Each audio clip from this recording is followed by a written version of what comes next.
So hello guys, आज मैं explain करने वाला हूँ पर्सनल टेस्ट एपिसोड 17 को। तो चलिए वीडियो को स्टार्ट करते हैं। एपिसोड 16 में हमने देखा था कि जेनी अब ये जान चुकी है कि उसकी ही वजह से उसकी मॉम की डेथ हुई थी, इसीलिए जेनी बहुत रो रही होती है। और यहीं से ये एपिसोड 17 कंटिन्यू हो जाती है। जेनी केविन को बताती है, उस दिन मैं अपनी मॉम के साथ खेलना चाहती थी, इसीलिए मैं एक खिलौने से उस ग्लास पर मारने लगी और तभी अचानक वो ग्लास टूट जाता है और मेरी ही वजह से मेरी मॉम की डेथ हो गई।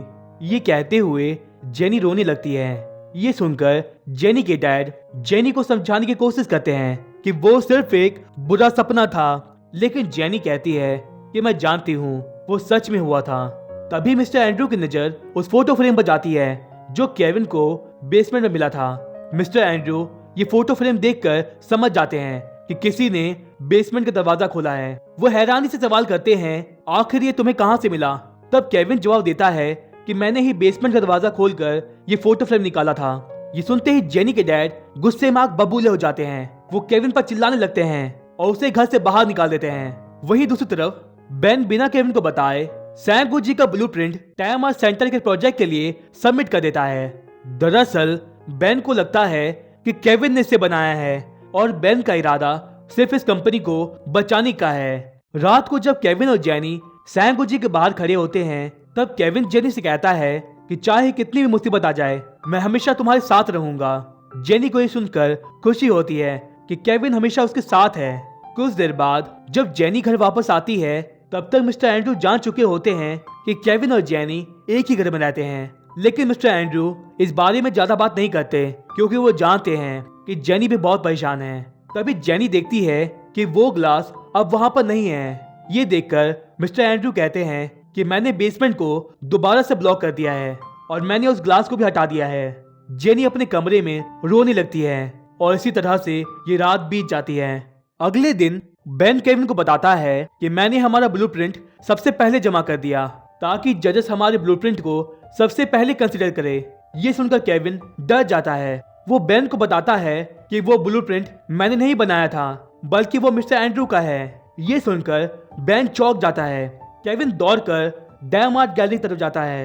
वहां मिस्टर विलियम जेनी के डैड को केविन का ब्लूप्रिंट दिखाते हैं और जब मिस्टर एंड्रू उस ब्लूप्रिंट को देखते हैं तो वो ये देखकर हैरान हो जाते हैं कि ये ब्लूप्रिंट उन्हीं का बनाया हुआ है।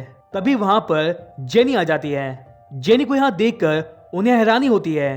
तब मिस्टर विलियम कहते हैं कि जेनी यहाँ पर एक फर्नीचर डिजाइनर की जॉब करती है और ये बहुत ही टैलेंटेड है। मिस्टर एंड्रू सवाल करते हैं, ये ब्लूप्रिंट किसने बनाया है? मिस्टर विलियम जवाब देते हैं, ये ब्लूप्रिंट केविन ने बनाया है। वो उन्हें ये भी बताते हैं कि केविन और जेनी एक दूसरे से प्यार करते हैं। ये सुनकर मिस्टर एंड्रू को केविन पर बहुत गुस्सा आ रहा होता है और तभी वहां पर केविन आ जाता है। वो केविन से कहते हैं, क्या ये ब्लूप्रिंट तुमने बनाया है? केविन समझ जाता है कि मिस्टर एंड्रू उसका सच जान चुके हैं, इसीलिए वो उनसे माफी मांगता है। लेकिन मिस्टर एंड्रू उस ब्लूप्रिंट को केविन के मुंह पर मारते हैं।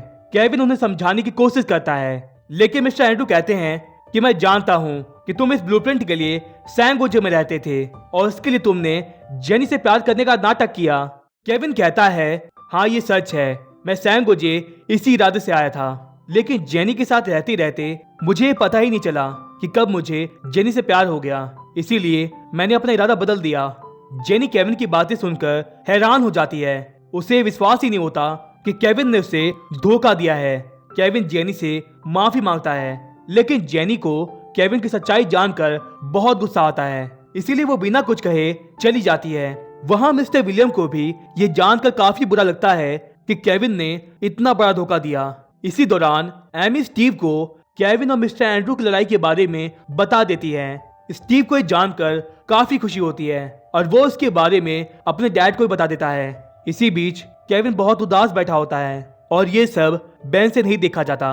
वो अपनी गलती के लिए केविन से माफी मांगता है, लेकिन केविन जानता है ये सब उसकी खुद की गलती थी और उसने ही जेनी को धोखा दिया है। वहां मिस्टर वेन स्टीव के साथ सैंगोजे आते हैं। वो स्टीव और जेनी की शादी के बारे में बात कर रहे होते हैं और मिस्टर एंड्रू को स्टीव पसंद भी आता है, लेकिन वो उनसे थोड़ा टाइम मांगते हैं ताकि जेनी कुछ दिनों में नॉर्मल हो जाए।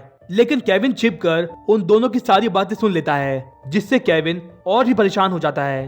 रात को सोफी बेन के कहने पर जेनी को कॉल करती है। वो जेनी को बताती है कि वो ब्लूप्रिंट बेन ने सबमिट किया था, ना कि केविन ने। ये सुनकर जेनी कहती है कि भले ही केविन ने उसे सबमिट ना किया हो, लेकिन केविन के सैंगोजे में रहने का कारण सिर्फ यह ब्लूप्रिंट था। ये कहकर जेनी कॉल कट कर देती है। हालांकि जेनी ये जानती है कि केविन ने उसके सामने ही अपना सच बताया था, लेकिन फिर भी जेनी केविन को समझाने का एक और मौका देना चाहती है। इसीलिए वो केविन को मिलने के लिए बुलाती है। जेनी केविन से कहती है, पहले मुझे तुम पर बहुत गुस्सा आया, लेकिन फिर भी मैं अपने गुस्से को भुलाकर तुम्हें समझाने का एक और मौका देना चाहती हूँ। चाहे दुनिया कुछ भी कहे, लेकिन मुझे तुम पर पूरा भरोसा है और मैं जानती हूँ कि ये सब एक मिसअंडरस्टैंडिंग है, और अगर ये बात तुम मेरे डैड को समझा दो तो सब कुछ ठीक हो जाएगा। लेकिन केविन गुस्से से कहता है कि वो सब कुछ सच था। मैं सैंगोजे उस ब्लूप्रिंट के लिए आया था और मैंने ही जानबूझकर गे बनने का नाटक किया ताकि मैं सैंगोजे में रह सकूं। मैंने सिर्फ तुमसे प्यार करने का नाटक किया। ये सुनकर जेनी का दिल टूट जाता है। उसे ये विश्वास नहीं होता कि केविन का प्यार झूठा कैसे हो सकता है। जेनी की आंखों में आंसू आ जाते हैं। दरअसल केविन जानता है कि वो ब्लूप्रिंट चुराकर उसने गलती की है और जेनी के डैड भी उससे नफरत करने लगे हैं। इसीलिए केविन अब जेनी से दूर जाना चाहता है, लेकिन वो जेनी से अभी भी प्यार करता है। इसलिए वो चाह कर भी जेनी को भुला नहीं पा रहा है।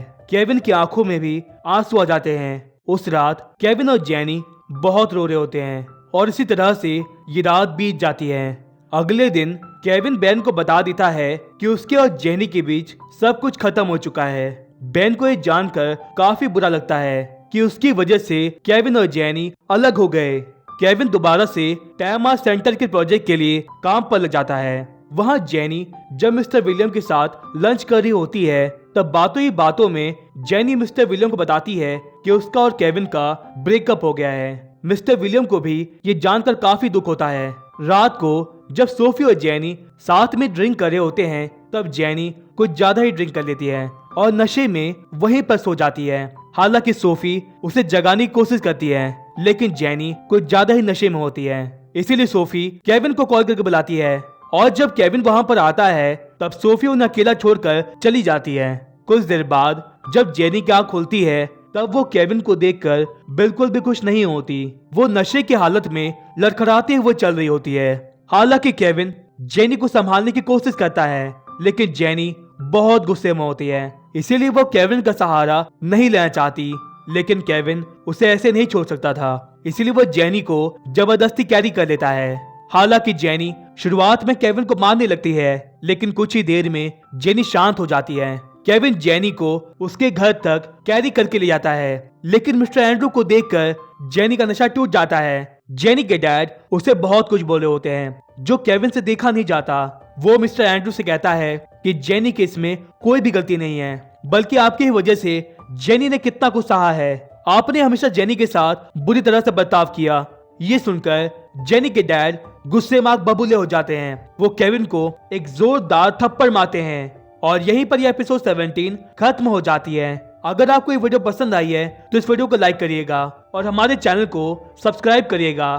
Thanks for watching.